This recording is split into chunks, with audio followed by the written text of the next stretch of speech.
Hello दोस्तों, तो कैसे हैं आप लोग। आई होप कि आप बहुत अच्छे होंगे। आपका बहुत बहुत स्वागत है हमारे यूट्यूब चैनल इंजीनियरिंग एक्सप्रेस पे। तो भाई लास्ट क्लास में हमने क्या देखा था।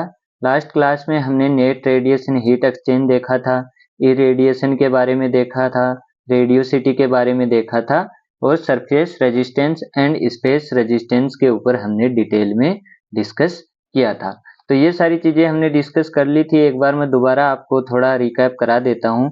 इसके अंदर हमने एक फॉर्मूला पढ़ा था, वो क्या था, हमारा नेट रेडिएशन हीट एक्सचेंज यानी कि हमने क्यू नेट कितना लिखा था, वो हमने लिखा था A1 F12 सिग्मा बी और T1 की पावर 4 माइनस T2 की पावर 4, ये फॉर्मूला था। और अगर दूसरी बॉडी से देखें तो यहाँ पे क्या हो जाता था, A2 F21 sigma B T1 की पावर 4 माइनस T2 की पावर 4।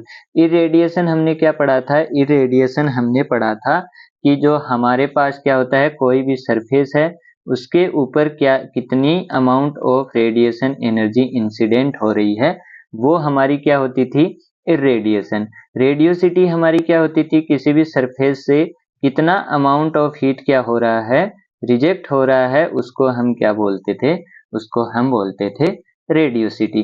और सरफेस रेजिस्टेंस के अंदर हमने फॉर्मूला पढ़ा था और वो हमारा क्या था, सरफेस रेजिस्टेंस हमारा था 1 माइनस अपसाइलन अपॉन ए अपसाइलन। जिस सरफेस से हमारा क्या हो रहा है, रेडिएशन हो रहा है, वो वाला एरिया हमको लेना है। और स्पेस रेजिस्टेंस के अंदर हमने पढ़ा था, वो क्या था हमारा 1 अपॉन A1 F1 2, यानी कि हमको व्यू फैक्टर लेना है F1 से 2, जिस सरफेस से जा रहा है और जिस सरफेस के ऊपर जा रहा है, और एरिया किसका लेना है, सामने वाली बॉडी का। ठीक है, तो यहाँ तक हमने सारी चीजें डिस्कस कर ली थी। आज के वीडियो में हम क्या पढ़ेंगे, आज के वीडियो में हम पढ़ेंगे वो है रेडिएशन शील्ड और स्क्रीन। तो यहाँ पे नाम से ही आपको समझ आ रहा होगा कि रेडिएशन शील्ड या फिर स्क्रीन, इसका मतलब क्या होता है। शील्ड आपने कई बार देखा होगा, आपने ये नाम यूज किया होगा। ये किसके लिए यूज करते हैं, प्रोटेक्शन के लिए। यानी किसी भी चीज से आपको प्रोटेक्शन करना है किसी चीज का, तो आप क्या यूज करते हैं, शील्ड यूज करते हैं। वैसे ही यहाँ पे हमारे पास क्या होगा, हमारा क्या हो रहा है, किसी भी सरफेस से, जैसे मान लो ये सरफेस है और इससे हमारा क्या हो रहा है, रेडिएशन हो रहा है। इससे रेडिएशन हो रहा है तो हम क्या करेंगे, हम यहाँ पे एक क्या लगा देंगे, एक प्लेट लगा देंगे और जिसको हम क्या बोलेंगे, शील्ड। और ये शील्ड हमारा क्या करता है, ये शील्ड हमारे रेडिएशन को कम कर देगा। ठीक है, आई बात समझ में। तो शील्ड का काम यही है कि ये क्या कर देगा, ये हीट ट्रांसफर को कम कर देगा। ठीक है, तो रेडिएशन शील्ड होती क्या है, it is used to reduce the radiation heat transfer, यानी कि जीरो नहीं होगा लेकिन कम कर देगा, यानी कि हाफ कर देगा या कि न के बराबर कर देगा। लेकिन ये क्या करता है, इसका मेन काम है हमारे पास, वो क्या है, रेडिएशन हीट ट्रांसफर को कम करना। ठीक है, इसका मटेरियल क्या होता है, ये हाई रिफ्लेक्टिविटी होती है। अब हाई रिफ्लेक्टिविटी है यानी कि यहाँ पे क्या हुआ, इधर से रेडिएशन आ रही थी और यहाँ पे इसको हमने लगा दिया तो वापस हाई रिफ्लेक्टिविटी होगी, तो क्या होगा, ये ज्यादा से ज्यादा अमाउंट क्या हो जाएगा, रिफ्लेक्ट हो जाएगा। और रिफ्लेक्ट हो जाएगा तो हीट का ट्रांसफर क्या होगा, कम होगा और लो इमिसिविटी होती है। अगर ओपेक बॉडी के लिए आपने देखा ही है, अल्फा प्लस रो क्या होता है, 1 होता है। ठीक है, और ये क्या होता है, अपसाइलन। ये सारी चीजें आपने पढ़ रखी हैं, इसको दोबारा बताने का कोई जरूरत नहीं है। ठीक है, ये सारी चीजें हमने पढ़ी है। तो हमने क्या पढ़ा था, अगर हमारे पास दो पैरेलल प्लेट लगी हुई, ठीक है, ये मैंने पीछे की क्लास में आपको करवा दिया था। अगर आपके पास क्या है, दो पैरेलल प्लेट लगी हुई है, ये T1 है, एप्सिलॉन 1 है, इसका टेम्परेचर T2 है, इमिसिविटी एप्सिलॉन 2 है। तो यहाँ से आप क्या क्यू नेट क्या लिखते थे, क्यू नेट आप लिखते थे और वो होता था हमारे पास A1 EB1। ये पीछे के वीडियो में करवा चुका हूँ, तो यहाँ पे दोबारा पूरा डिटेल में लिखने की जरूरत नहीं है। 1 upon epsilon 1 plus 1 upon epsilon 2 minus 1। और ये कहाँ से आया था, ये हमने क्या लिखा था, रेजिस्टेंस लिखा था। कौन सा रेजिस्टेंस, पहले यहाँ पे क्या होगा, सरफेस रेजिस्टेंस, फिर क्या होगा, स्पेस रेजिस्टेंस, और फिर क्या होगा, सरफेस रेजिस्टेंस। तो यहाँ पे 3 रेजिस्टेंस होंगे हमारे पास। कौन कौन सा, यहाँ पे होगा हमारे पास सरफेस रेजिस्टेंस, तो उसके लिए क्या लिखेंगे, 1 minus epsilon 1 upon A1 epsilon 1। फिर हमारे पास क्या आ जाता है, स्पेस रेजिस्टेंस, तो यहाँ पे क्या लिखेंगे, 1 अपॉन A1 F12। और यहाँ पे क्या आ जाएगा, फिर से सरफेस, तो यहाँ पे 1 माइनस अपसाइलन 2 A2 अपसाइलन 2। यहाँ तक किसी को कोई दिक्कत नहीं होनी चाहिए, क्योंकि ये सारी बातें हमने पीछे के वीडियो में की हुई हैं। आई बात समझ में। सबसे पहले क्या होगा, यहाँ पे सरफेस रेजिस्टेंस, फिर क्या होगा, स्पेस रेजिस्टेंस, और फिर क्या होगा, सरफेस रेजिस्टेंस। अब जैसे ही हमारे पास क्या हुआ, हमारे पास आ गया कौन, हमारे पास आ गया शील्ड। हमने क्या कर दिया, शील्ड लगा दिया। तो इसमें और प्रीवियस चीज में कोई भी डिफरेंस नहीं है। यहाँ पे हमारे पास एक नया क्या आ जाएगा, नया रेजिस्टेंस आ जाएगा। वो किसके कारण आएगा, वो आएगा अपनी शील्ड के कारण। अब शील्ड के कारण कितने नए रेजिस्टेंस आएंगे, वो सारे हम कंसीडर कर लेंगे। उससे हमको क्या लग जाएगा, पता लग जाएगा कि हमको कैलकुलेशन में क्या डिफरेंस मिला है। ठीक है, तो यहाँ पे अगर देखो, ये हमारा क्या था, ये आउटर प्लेट है, और ये आपकी आउटर प्लेट है, और बीच में हमने क्या लगा दिया, बीच में हमने लगा दिया इसके शील्ड। ठीक है, तो ये हो गया आपका T1 अपसाइलन 1, ये हो गया T2 अपसाइलन 2, और इसको लिख दिया अपसाइलन S। ठीक है, अपसाइलन 3 क्या बन गया, अपसाइलन शील्ड। ठीक है, तो यहाँ से अगर आप व्यू फैक्टर देखें, तो व्यू फैक्टर एक बार के लिए हम मान लेते हैं कि F13 पैरेलल प्लेट है, तो F13 क्या हो जाएगा, 1 हो जाएगा, 1 से 3 1 हो जाएगा। ठीक है, F3 से 2 क्या हो जाएगा, F3 से 2 भी 1 हो जाएगा, क्योंकि हमारे पास क्या है, A3 डिवाइड बाई A2 क्या है, 1 है, और A1 बाई A3 भी क्या है, 1 है। सबका एरिया हमने क्या लिया है, सेम ही लिया है। ठीक है, तो यहां से आप रेजिस्टेंस लिखोगे तो सबसे पहले क्या क्या आएगा, वो चीजें देखो। सबसे पहले हमारे पास यहाँ पे कौन सा रेजिस्टेंस आएगा, यहाँ हमारे पास आएगा सरफेस रेजिस्टेंस। ठीक है, लिखते चलो, यहाँ पे आएगा सरफेस रेजिस्टेंस। फिर हमारे पास यहाँ पे क्या आएगा, स्पेस रेजिस्टेंस, तो ये हमारे पास क्या हो गया, स्पेस रेजिस्टेंस। फिर हमारे पास क्या आएगा, यहाँ पे सरफेस रेजिस्टेंस, तो यहाँ पे हमारे पास सरफेस रेजिस्टेंस आ गया। फिर हमारे पास इधर वाली सरफेस का रेजिस्टेंस, तो हमारे पास दोबारा सरफेस रेजिस्टेंस आ गया। फिर यहाँ पे हमारे पास स्पेस आ गया, तो यहाँ पे हमारे पास स्पेस रेजिस्टेंस आ गया। और फिर हमारे पास वापस क्या आ गई, सरफेस आ गई, तो यहाँ पे कौन सा रेजिस्टेंस आ गया, सरफेस रेजिस्टेंस आ गया। ठीक है, तो ये क्या बन गया, EB2, और ये बन गया EB1। तो यहाँ से वैल्यू लिखेंगे, तो यहाँ पे इसकी वैल्यू क्या हो जाएगी, 1 माइनस अपसाइलन 1 A1 अपसाइलन 1, इसकी वैल्यू 1 अपॉन A1 F12। ठीक है, और यहाँ से हमारे पास क्या आ जाएगा, F13, और यहाँ पे क्या आ जाएगा, 1 माइनस अपसाइलन 3 A3 अपसाइलन 3। ठीक है, यहाँ पे भी सेम हो जाएगा, 1 माइनस अपसाइलन 3 A3 अपसाइलन 3, और यहाँ पे क्या आ जाएगा, स्पेस रेजिस्टेंस है, तो 1 अपॉन A3 F32, 3 से 2 पे जा रहा है, यहाँ से इधर की साइड हम चल रहे हैं ऐसे। ठीक है, और फिर हमारे पास आ जाएगा सरफेस, तो surface 1 minus epsilon 2 upon A2 epsilon 2। ठीक है, तो यहाँ से क्यूनेट लिखेंगे, तो क्यूनेट क्या आ जाएगा, क्यूनेट आ जाएगा EB2 minus EB1 upon R equivalent. ठीक है, तो EB1 हमारे पास ये हो गया, EB2 माइनस EB1 अपॉन, यहाँ पे सारों को हम क्या कर लिया, कैलकुलेशन करेंगे तो यहाँ पे क्या हो जाएगा 1/A1। यहाँ पे A1 कॉमन ले लिया तो A1 क्या आ जाएगा, यहाँ पे आ जाएगा, और यहाँ पे क्या बचेगा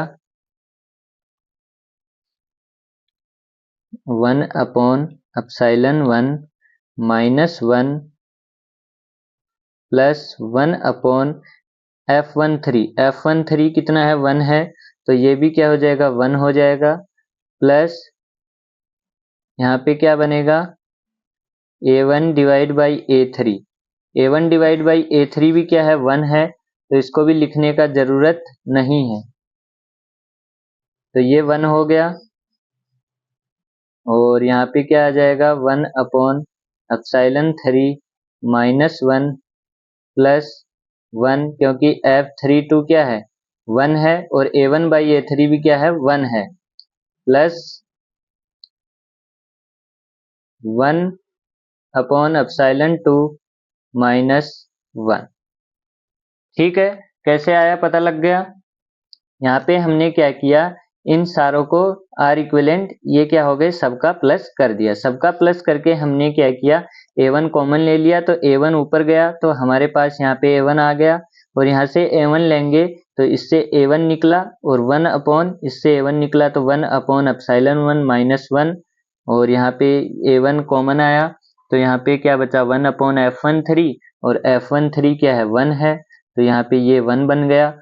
और यहाँ पे क्या बना A1 by A3। A1 by A3 क्या है 1 है, तो 1/((3) और ((3) डिवाइड बाई ((3) -1, तो ये आ गया यहाँ पे हमारे पास।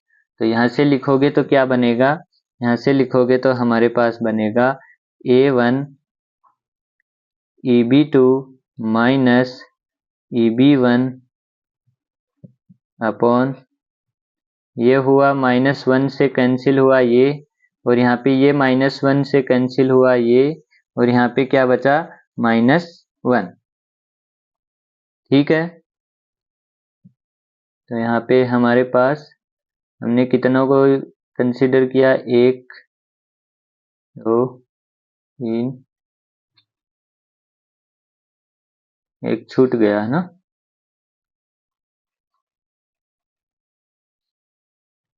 ये हमने कंसीडर कर लिया इतना, ये हमने कंसीडर कर लिया ये हमने कंसीडर किया, और ये हमने कंसीडर किया, ये किया, ये हमने अभी तक कंसीडर नहीं किया, तो ये और लिखो यहाँ पे प्लस 1/((3) -1।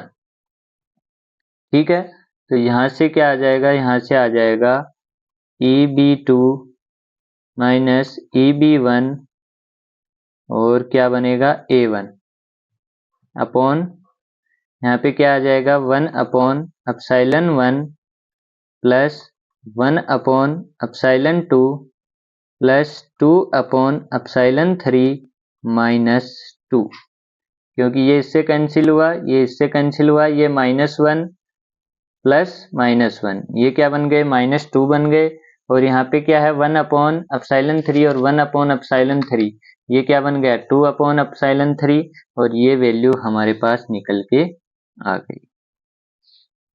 ठीक है, तो ये हमारे पास क्या हो गया, ये हमारे पास क्यूनेट हो गया। तो हमने किया क्या, कुछ नहीं किया, यहाँ पे हमारे पास क्या था, हमारे पास सेम ये वाली चीजें हमने पढ़ी थी आराम से, तो यहाँ पे हमने क्या किया, एक सील और लगा दी, यानी कि सील ना बोल के मैं अगर बोलूं, हमने यहाँ पे एक प्लेट और लगा दी, एक प्लेट और लगा दी, उसके कारण हमारे पास क्या हो गए, यहाँ पे सिर्फ 3 रेजिस्टेंस थे, यहाँ पे 3 रेजिस्टेंस थे, और यहाँ पे हमारे पास 6 रेजिस्टेंस हो गए, यानी कि 3 रेजिस्टेंस हमारे पास और बढ़ गए। और हमने क्या लगाया, फॉर्मूला लगाया q net is equal to EB2 minus EB1 upon R equivalent, और वहां से हमने क्या कर दिया, सारे रेजिस्टेंस यानी कि सारे रेजिस्टेंस को जोड़ दिया, क्योंकि सारे रेजिस्टेंस किसमें है, सीरीज में है। अब चाहे मैं इसके अंदर 2 प्लेटें लगा दूं, 4 प्लेटें लगा दूं, 10 प्लेटें लगा दूं, सेम इसी टाइप से हमारे पास क्या हो जाएगा, हमारे पास सारी चीजें निकल जाएंगी। तो अगर मैं केस देखूं, if an radiation shield of different emissivities, तो यहाँ पे हमारे पास क्या होगा, जैसे मान लो ये था, फिर हमने इसके अंदर क्या लगा दी, एन प्लेटें लगा दी। ठीक है, ये एप्सिलॉन 1 है, ये एप्सिलॉन 2 है, ये एप्सिलॉन S1 है, एप्सिलॉन S2 है, एप्सिलॉन S3 है, ऐसे चलती जा रही है। तो यहाँ पे क्यू नेट क्या हो जाएगा, यहाँ पे क्यू नेट हो जाएगा, और वो कितना होगा, A1 EB2 माइनस EB1, ठीक है, upon 1 upon epsilon 1 plus first और लास्ट पे क्या होगा, कोई भी इफेक्ट नहीं पड़ेगा, प्लस 2, यहाँ पे 2 बाहर आ गया, एप्सिलॉन 1 से लेके n तक, और यहाँ पे क्या हो जाएगा 1 अपॉन एप्सिलॉन SI सभी का समीशन माइनस n प्लस 1। यहाँ पे हमने एक प्लेट लगाई तो यहाँ पे क्या आया, 2 आया, यानी कि n बराबर 1 था तो यहाँ पे हमारे पास 2 आया। अगर 2 प्लेट लगाओगे तो यहाँ पे 3 आ जाएगा, अगर n प्लेट लगाओगे तो यहाँ पे क्या आ जाएगा, n प्लस 1 आ जाएगा। तो अगर जनरल के लिए देखें तो ये हमारे पास क्या हो गई, जनरल इक्वेशन हो गई। अब इसके अंदर और डिफरेंट डिफरेंट केस बन सकते हैं, जैसे हमारे पास क्या हो जाए, सभी का वैल्यू क्या हो जाए, इक्वल हो जाए, यानी कि ऑल रेडिएशन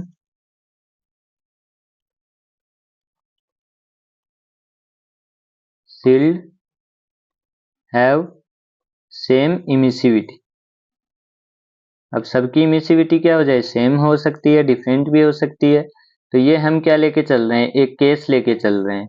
तो यहाँ पे ES1 is equal to epsilon S2 epsilon S3, ये क्या हो सकती हैं, सारी इक्वल हो सकती हैं। तो सारी इक्वल हो जाएंगी तो हमारे पास क्यू नेट क्या आ जाएगा, वो आ जाएगा आपके पास A1 EB1 माइनस EB2 लिखो, या EB2 माइनस EB1 लिखो, जो जिसका टेम्परेचर ज्यादा है वो पहले आ जाएगा, plus 2n divide by epsilon S minus n plus 1। ठीक है, तो ये हो जाएगा। अब और भी केस बन सकते हैं, जैसे यहाँ पे एप्सिलॉन 1 एप्सिलॉन 2 भी किसके बराबर हो जाएं, शील्ड के बराबर हो जाएं, तो इनको भी यहाँ पे एक साथ जोड़ के लिख देंगे, तो वो कोई नई बात नहीं है। ये है हमारा क्या, मेन मुद्दा सारा शील्ड का, कुछ नहीं है नया, कोई कुछ नहीं है, सिर्फ आपको शील्ड के बारे में पता होना चाहिए। शील्ड का यूज क्या है, शील्ड का यूज है आपके रेडिएशन हीट ट्रांसफर को रिड्यूस करना। ठीक है, और हमने क्या देखा है वो सारी चीजें हम पहले पढ़ चुके हैं। सिर्फ हमको ध्यान ये रखना है कि हमने यहाँ पे क्या लगा दी, एक नई प्लेट लगा दी, नई प्लेट लगा दी, उसके कारण क्या आ गए, नए रेजिस्टेंस आ गए। अब उन नए रेजिस्टेंस को आपको कंसीडर करके चलना है। तो आपको ये फॉर्मूला रटना नहीं है, आपको सिर्फ इतनी प्रोसेस याद होनी चाहिए। आपको सरफेस रेजिस्टेंस का फॉर्मूला पता है, स्पेस रेजिस्टेंस का फॉर्मूला पता है, तो यहाँ से आप सारी चीजें लिख सकते हो। अब देखते हैं क्वेश्चन। अब हमारे पास पहला क्वेश्चन है, two very large parallel plates with emissivity 0.3 and 0.8। यहाँ पे हमको इमिसिविटी दी हुई है 0.3 एंड 0.8, और हमारे पास क्या दिया हुआ है, radiation heat exchange, what is the percentage reduction in radiation energy. Percentage reduction हमको पूछा गया है, heat transfer when A polish aluminium radiation shield emissivity 0 place between them. यानी कि यहाँ पे आप क्या देख सकते हो कि जो आपने शील्ड प्रोवाइड करी है उसकी इमिसिविटी वेरी लो है, और वही हमने पढ़ा था। तो यहाँ पे हमको क्या दिया हुआ है कि इसकी इमिसिविटी 0.3 है, इसकी इमिसिविटी 0.8 है, और जो हमने प्लेस किया है वो कितना है, 0.4 है।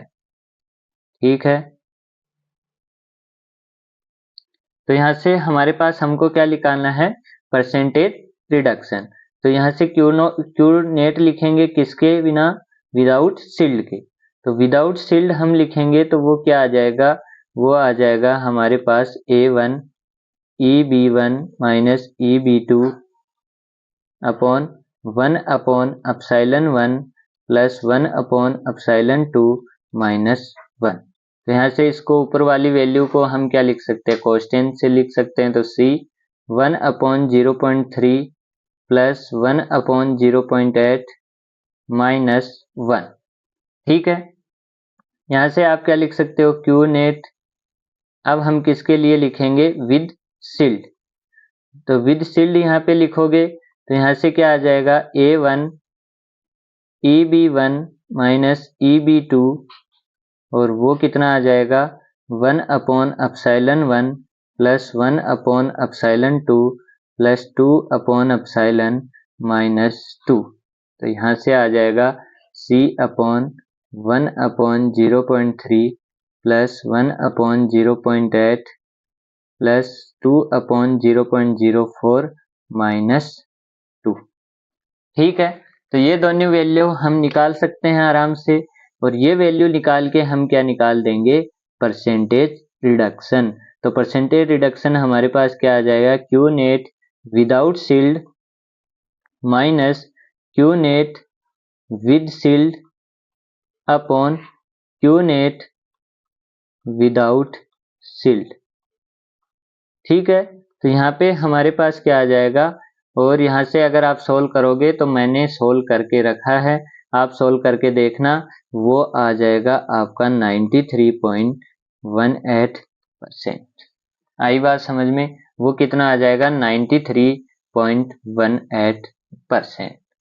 अगला क्वेश्चन क्या बोलता है, there are infinitely long parallel plates are arrange shown in figure, the plates 1 and 3 are maintain. यहाँ पे प्लेट 1 का टेम्परेचर हमको दिया हुआ है, वो है 1200 केल्विन, और T3 का दिया हुआ है वो है 300 kelvin. The emissivity of 3 plates हमको दी हुई है, इसका इमिसिविटी हमको दिया हुआ है 0.2, इसका इमिसिविटी हमको दिया हुआ है 0.5, और इसका इमिसिविटी हमको दिया हुआ है 0.8। Plate 2 receive no heat from external source, then what is the temperature of plate 2। हमको क्या पूछा है, हमको T2 पूछा गया है। तो T2 हम कैसे निकालेंगे, T2 हम निकालेंगे कैसे, हमारे एनर्जी बैलेंस। हम क्या लगाएंगे, हम लगाएंगे एनर्जी बैलेंस। तो वो हमारे पास क्या आ जाएगा, Q dot net 12 is equal to Q dot net 23। ठीक है, तो यहाँ से आप क्या लिखोगे, A1 EB1 माइनस EB2 और 1 upon epsilon 1 plus 1 upon epsilon 2। आप रेजिस्टेंस लगा के भी लिख सकते हो, या फिर आपको फॉर्मूला याद है तो फॉर्मूला याद करके लगा सकते हो। तो यहाँ पे A1 अपॉन A2 कितना है, वो 1 है, और A2 अपॉन A3 भी कितना है आपके पास, 1 है। F12 कितना है, वो भी 1 है, और F23 क्या है, वो भी 1 है। ठीक है, कैसे 1 है, क्योंकि पैरेलल प्लेट हैं, लॉन्ग हैं, तो हमारे पास एरिया क्या होगा, सेम होगा। एरिया सेम होगा तो F12 और ये भी क्या आ जाएंगे, 1 1 आ जाएंगे। यहाँ पे लगाया A2 EB2 minus EB3 upon 1 upon epsilon 2 plus 1 upon epsilon 3 minus 1। तो यहाँ से क्या होगा, यहाँ से A2 से A2 कैंसिल। EB को आप क्या लिख सकते हो, सिग्मा B T1 की पावर 4 माइनस T2 की power 4 1 upon epsilon 1 plus 1 upon epsilon 2 minus 1 is equal to sigma B T2 की पावर 4 माइनस T1 की पावर T3 की power 4 upon 1 upon epsilon 2 plus 1 upon epsilon 3 minus 1। ठीक है, तो यहाँ से क्या लिख सकते हो, सिग्मा B से सिग्मा B कैंसिल, T1 100 की पावर 4 माइनस T2 की power 4 1 upon 0.2 plus 1 upon 0.5 minus 1 is equal to T2 की पावर 4 माइनस 300 की पावर 4 1/0.5 प्लस 1/0.8 माइनस 1। तो यहाँ से क्या आ जाएगा, यहाँ से हमारे पास इसकी वैल्यू आ जाएगी 6 और इसकी वैल्यू क्या आ जाएगी 2.25। तो यहाँ से आप सोल्व करोगे तो T2 की वैल्यू मैंने सोल्व करके रखी है और वो कितनी आ जाएगी 869.43 केल्विन। आई बात समझ में। तो ये हमारे पास क्या आ जाएगा, क्या लगा देंगे एनर्जी बैलेंस। एनर्जी बैलेंस से हमारे पास यहाँ से क्या निकल के आ जाएगा, यहाँ से आ जाएगा T2 निकल के। ठीक है, तो यहाँ से हमारे पास क्या आ जाएगा, T2 निकल के आ जाएगा। कुछ नहीं किया हमने, क्यूनेट लगाया। क्यूनेट यहाँ पे आप रेजिस्टेंस का भी फॉर्मूला लगा सकते हो, space resistance, surface resistance, space resistance, surface resistance, वही हमने किया है यहाँ पे।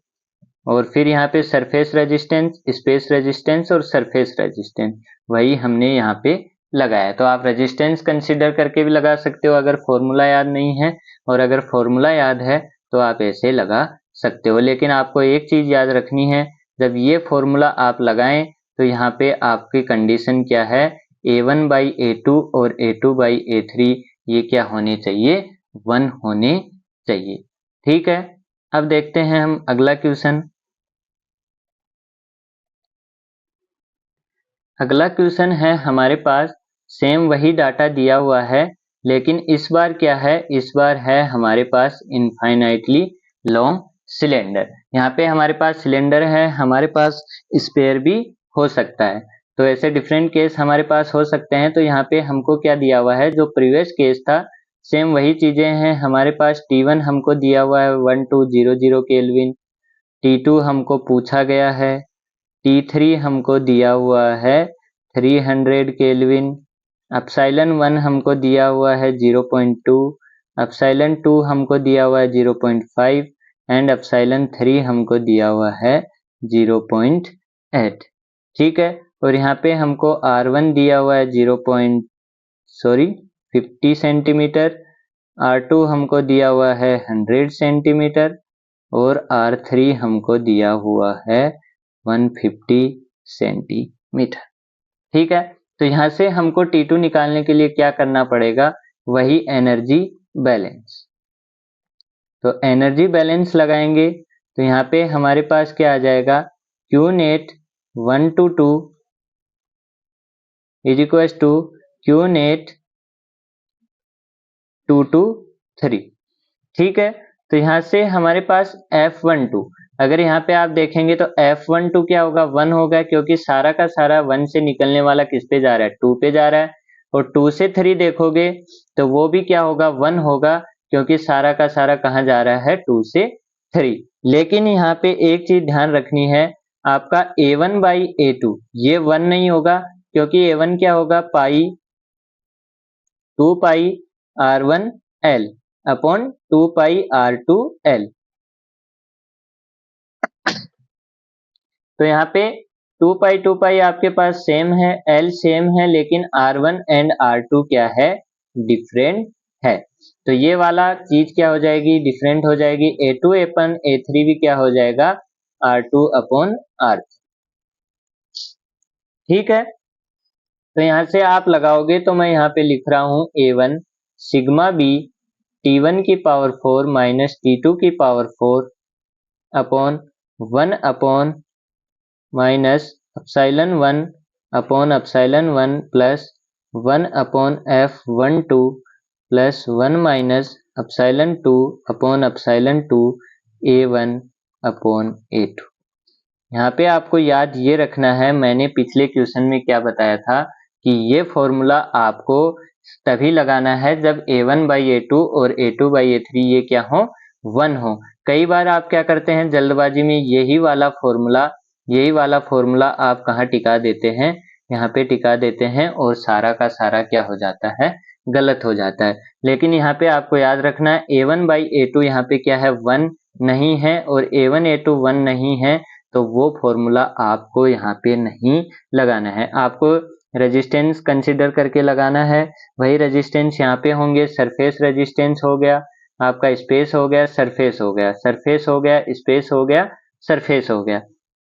ठीक है, तो ये क्या हो गया, ये हो गया आपका सरफेस, ये हो गया स्पेस, और ये क्या हो गया, सरफेस रेजिस्टेंस हो गया। तो यहाँ पे आपको पूरा इक्वेशन ऐसे लिखना पड़ेगा। ठीक है, A2 सिग्मा बी T2 की पावर 4 माइनस T3 की power 4 upon 1 minus epsilon 2 upon epsilon 2 plus 1 upon F23 plus 1 minus epsilon 3 upon epsilon 3 A2 upon A3। ठीक है, तो यहाँ से हमारे पास क्या आ जाएगा, सिग्मा बी से सिग्मा बी कैंसिल, A1 आप लिखोगे तो क्या लिखोगे, 2 पाई R1L, तो 2 पाई इधर से 2 पाई इधर से कैंसिल, L इधर से कैंसिल, तो यहाँ पे क्या बचेगा, R1 इंटू T1 कितना है 1200 की पावर 4 माइनस T2 की power 4 upon 1 minus 0.2 upon 0.2 plus 1 minus 0.5 upon 0.5, और A1 A2 क्या हो जाएगा, 50 divide by 100 R1 by R2। ठीक है, A2 के लिए लिखोगे तो R2 हमारे पास है T2 की पावर 4 माइनस 300 की पावर 4, और यहाँ पे आ जाएगा 1 minus 0.5 upon 0.5 plus 1 upon 1 plus 1 minus 0.8 upon 0.8, और यहाँ पे आ जाएगा 100 डिवाइड बाई 150। ठीक है, तो यहाँ से अगर आप T2 निकालोगे तो वो T2 क्या आ जाएगा, वो आ जाएगा 768 केल्विन, जो मैंने निकाल के रखा है। आप प्रॉपर कैलकुलेशन करके निकालो, आपके पास यही वैल्यू आएगी। तो यहाँ से आप क्या देख रहे हो, यहाँ पे आपका टेम्परेचर कितना आया T2 का 768, और यहाँ पे क्या था 869। तो यहाँ पे आपके पास पैरेलल प्लेट और कॉन्सेंट्रिक पाइप दोनों के अंदर क्या हुआ T2 का डिफरेंस आया। और वो डिफरेंस क्यों आया, वो डिफरेंस आया आपके इस रेशियो के कारण, क्योंकि वहां पे A1 बाई A2 का रेशियो और A2 बाई A3 का रेशियो क्या था, 1 था, लेकिन यहाँ पे रेशियो क्या है, अलग अलग है। तो उस रेशियो के कारण हमारे पास T2 क्या आया है, दोनों के लिए अलग अलग आया है। ठीक है, तो यहाँ पे कई बार हमारे पास ऐसे केस में क्या करता है, जो ये वाली शील्ड होती है, इसके बाहर वाली और इसके इधर वाली दोनों सरफेस की इमिसिविटी अलग अलग दी हुई होती है। तो यहाँ पे 4 इमिसिविटी भी आपको मिल सकते हैं, तो आपको ये वाली इमिसिविटी इधर कंसीडर करनी है और ये वाली इमिसिविटी इधर कंसीडर करनी है। तो उसमें कंफ्यूज नहीं होना है, ऐसा क्वेश्चन भी आपको मिल सकता है। तो ये तीनों क्वेश्चन आप एक बार दोबारा से ट्राई करना। आई होप कि आपको समझ में आए होंगे। अगर वीडियो अच्छी लगी हो तो वीडियो को लाइक करो, चैनल को सब्सक्राइब करो, और भी दोस्तों को शेयर करो। और तब तक के लिए पढ़ते रहो, हंसते रहो, मुस्कुराते रहो, खेलते रहो। मिलते हैं अगले वीडियो में। जय हिंद, जय भारत।